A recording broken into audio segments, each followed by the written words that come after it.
মাননীয় প্রধান উপদেষ্টার আহ্বানে জাতীয় নেতৃবৃন্দের সঙ্গে দেশে বিরাজমান রাজনৈতিক পরিস্থিতির উপরে গুরুত্বপূর্ণ মত বিনিময় অনুষ্ঠিত হয়েছে। অত্যন্ত সুন্দর সফলভাবে এই মত বিনিময় শেষে এখন সাংবাদিক বন্ধুদের সামনে, গণমাধ্যমের সামনে সংক্ষিপ্তভাবে আপনাদের সামনে ব্রিফ করছেন বাংলাদেশ জামাত ইসলামীর সম্মানিত আমির ডক্টর শফিকুর রহমান। মেহরবানি করে আপনারা একটু নীরব থাকবেন, ব্রিফিংটা যাতে সুন্দর পরিবেশে হতে পারে। এখন সাংবাদিক বন্ধুদের সামনে আজকের মত বিনিময় সভার উপরে ব্রিফ করছেন বাংলাদেশ জামাত ইসলামীর সম্মানিত আমির ডক্টর শফিকুর রহমান। আসসালামু আলাইকুম ওয়া রাহমাতুল্লাহ। আপনাদের সবাইকে আজকের এই ব্রিফিংকে স্বাগত জানিয়ে আমি সংক্ষেপে দুটি কথা বলতে চাই। আপনারা কালকে সকল গণমাধ্যম এই সংবাদ পরিবেশন করেছিলেন যে মাননীয় প্রধান উপদেষ্টা আজকে সমস্ত দলের জাতীয় নেতৃবৃন্দকে এখানে আহ্বান জানিয়েছি। আমরা সেখানে এসেছিলাম। দল মত, আমাদের ভিন্ন আদর্শ, আমাদের ভিন্ন পথ, আমাদের পথটা হচ্ছে বাংলাদেশকে রক্ষা করতে হবে। এই সব কিছুর ঊর্ধ্বে উঠে দেশ আমাদের সবার, শুধু রাজনৈতিক দল না, আমাদের সকলের, জনগণের একটা বিশেষ অংশ আপনারাও, এবং আপনাদের ভূমিকাও কিন্তু গত আন্দোলনে কারো কারো না থাকতে পারে, কিন্তু নির্বিশেষে অনেক সহায়ক ছিল। এই জন্য সেই ভূমিকার জন্য আমি আপনাদেরকে অভিনন্দন এবং ধন্যবাদ জানাচ্ছি।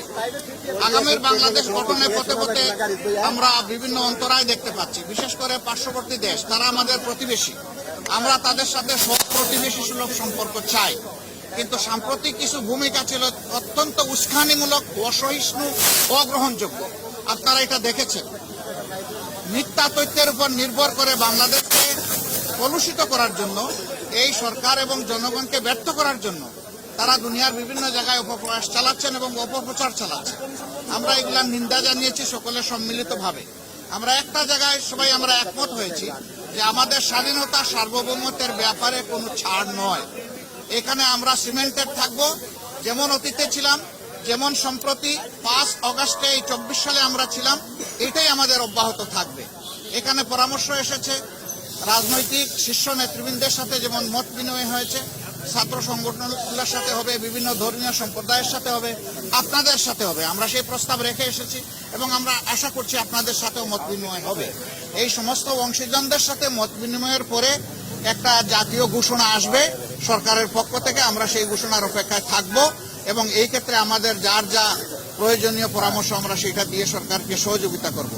আরেকটি বিষয় আমরা অত্যন্ত ক্লিয়ারলি আমরা জানিয়ে দিয়েছি, এক্সট্রিমিজম বা চরমপন্থা যে দিক থেকেই আসুক আমরা তাকে ঘৃণা করি। এটাকে আমরা কোনো অবস্থায় প্রশ্রয় দিব না এবং মেনে নেব না। এটা যে রূপ নিয়েই আসুক, সকল রূপের আমরা চরমপন্থাকে আমরা ঘৃণা করব এবং প্রশ্রয় আমরা দিব না কেউ। এই ব্যাপারে আমরা সকলে একমত হয়েছি। আরো অনেকগুলো বিষয়ে কথা হয়েছে।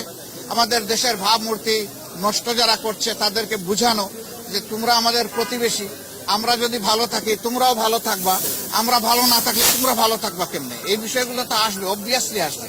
তো সেই বিষয়গুলো নিয়েও আলোচনা হয়েছে। আমরা আশা করছি জাতি ঐক্যবদ্ধভাবে ইনশাআল্লাহ আগামী দিনের সকল চ্যালেঞ্জ মোকাবেলা করে আমরা চূড়ান্ত সফলতার দিকে এগিয়ে যাব। চূড়ান্ত সফলতা অর্জন না হওয়া পর্যন্ত আমাদের ঐক্য অটুট এবং মজবুত থাকবে। চূড়ান্ত সফলতা এসে যাওয়ার পরেও প্রিয় দেশের জন্য আমরা ঐক্যবদ্ধ থাকবো। আপনাদের সকলকে ধন্যবাদ। আসসালামু আলাইকুম। নির্বাচন নিয়ে ছোটখাটো কথা হলো, এটা নিয়ে কোনো কনসেনসাস হয় নাই বা ব্যাপকভাবে কোনো আলোচনা হয় না। থ্যাংক ইউ আপনাদের সকলকে। সবাইকে ধন্যবাদ। ভালো থাকুন সবাই। আরো দেখা হবে ইনশাআল্লাহ, আরো কথা হবে।